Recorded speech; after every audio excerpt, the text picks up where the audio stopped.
On the afternoon of the 23rd in Zambia local time, Pastor Ock-Soo Park had an interview with President Hakainde Hichilema of Zambia in Haka. Following his meeting with Malawi President Lazarus Chakwera the previous day, he met with the president for the second time in his six-nation tour in South Africa.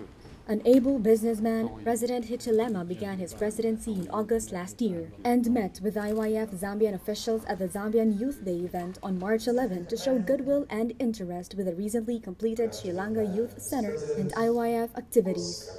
After arriving in Zambia, Pastor Ock-Soo Park moved to the presidential palace. The meeting started in a brighter atmosphere with the performance of the Gracias Choir with government ministers such as the Minister of Education and Youth, the President's Chief of Civil Affairs, Economics and Public Affairs also being present.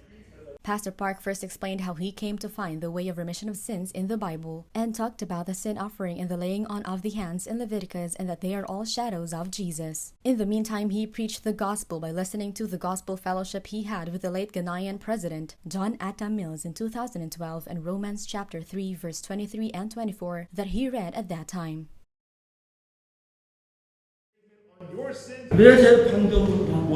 He said, I have not read the judgment statement for my sins. Where is it? He asked. I told him, it's in the Bible, Your Excellency. Would you like to see it? He said, yes. I opened to him Romans chapter 3, verse 23.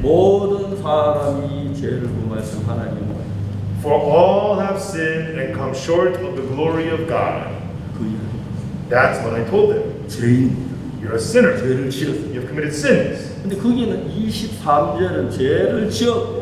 verse 23, you have committed sins. But there is no Jesus in verse 23. Therefore, we're worthy of destruction. But in verse 24, there is Jesus in verse 24. Being justified freely by His grace.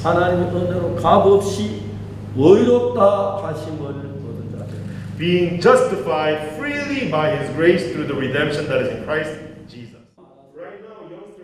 Then Pastor Park introduced Mind Education, which is supported by governments and educational organizations worldwide and is seeing results, and asked to entrust the education of Zambian youth. In addition, he emphasized the importance of thinking, self-control, and exchange, which are the core values of Mind Education. He proposed plans for the next 10 years, such as Mind Education pilot schools, teacher training, department establishment, and transforming Zambian youth into the world's best youth. He asked the president to cooperate in making it.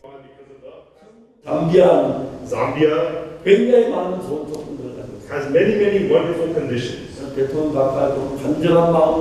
with a sincere heart, I come before you, Your Excellency, Mr. President.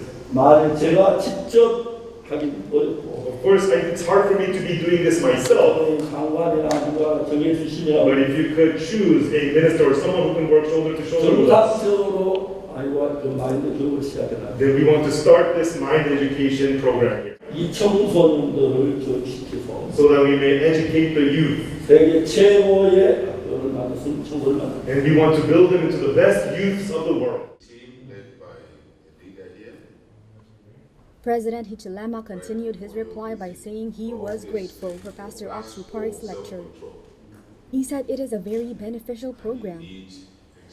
He would like to continue working together with a focus on self-development through mind education and hope for change and connection. He also said that he would like to help Zambians overcome their burdens and difficulties and provide them with the necessary things through IYF.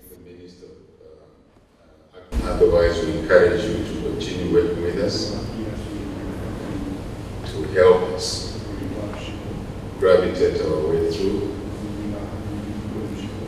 the challenges that we face in taking care of our people God's people. The will is there, but we do need the tools. You provide some of the tools. And working together, Zambia can inch in bit by bit to move to where Korea is. The meeting with Pastor Ock-Soo Park and President Hichilema, who shared their vision for the future and happiness of Zambian youth, was a time to look forward to the changes that Zambian youth will face in cooperation and support with the Zambian government. Thank you so much. This is Good News TV, Angel Jiwa, reporter.